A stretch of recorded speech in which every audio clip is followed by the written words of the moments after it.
বন্ধুরা, আজকে আমি রাত্রে বানাবো দই চিকেন। তার জন্য দেখো কি কি লাগছে।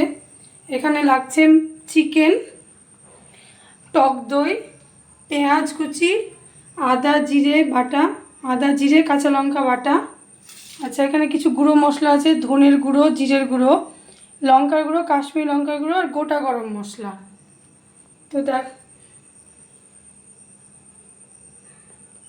তো এবার আমি চিকেনটাকে একটু ম্যারিনেট করে নেব। তার জন্য প্রথমে দিলাম একটু গোলমরিচের গুঁড়ো, আর দিলাম আদা রসুন বাটা, দিয়ে চিকেনটাকে কিছুক্ষণ ম্যারিনেট করে রেখে দেব।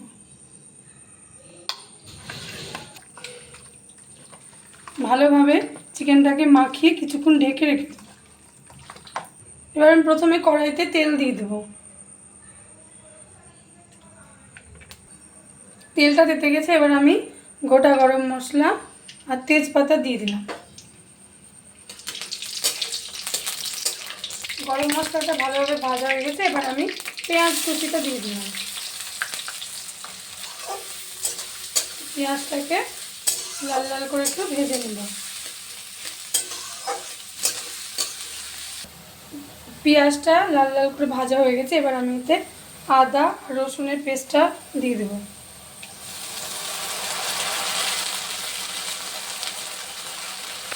দেওয়ার পর মশলাটা একটু ভালোভাবে কষিয়ে নিতে হবে। আদা রসুনটা ভালোভাবে কষানো হয়েছে, এবার আমি গুঁড়ো মশলাগুলো সব একসঙ্গে দিয়ে দিলাম। এখানে জিরের গুঁড়ো, ধনের গুঁড়ো, লঙ্কার গুঁড়ো আর কাশ্মীরি লঙ্কার গুঁড়ো দিলাম।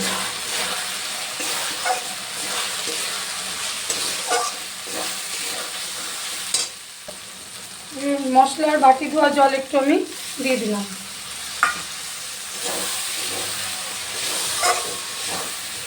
এরপর আমি দিয়ে দেবো পরিমাণ মতো লবণ। এই চিকেনটাতে হলুদ লাগে না, যেহেতু এটা দই চিকেন, সাদা রঙের দেখতে ভালো লাগে। তো সমস্ত মশলা ভালোভাবে কষা হয়ে গেছে, এবার আমি ম্যারিনেট করা চিকেনটা এতে দিয়ে দিই।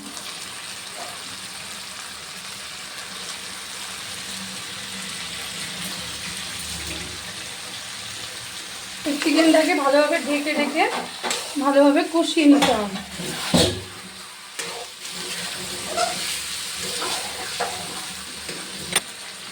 চিকেনটা ভালোভাবে মশলার সঙ্গে কষা হয়ে গেছে, এবার আমি ফেটিয়ে রেখা টক দইটা আমি দিয়ে দিলাম।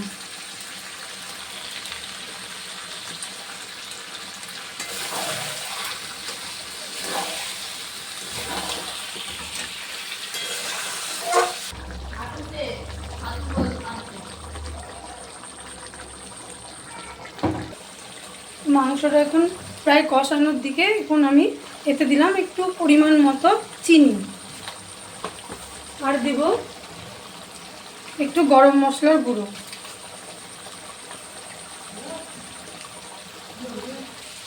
এবার মাংসটা থেকে ভালোভাবে তেল ছেড়ে গেছে, এবার আমি এতে পরিমাণ মতো একটু জল দিয়ে দেব। এটাতে এবার আমি পরিমাণ মতো একটু জল দিয়ে দেব। তো বন্ধুরা, মাংসটা এখন হয়ে গেছে, তো এখন আমি একটাকে বন্ধ করে দেব। এটা এরকম সামান্য গ্রেভি রেখেছি, তোমরা চাইলে আরও ওটাকে কষা করতে পারো। তো দেখো, দই চিকেনটা আমাদের সম্পূর্ণ তৈরি হয়ে গেছে। এবার যদি তোমাদের ভালো লাগে তাহলে লাইক কমেন্ট শেয়ার করে দিও। ধন্যবাদ।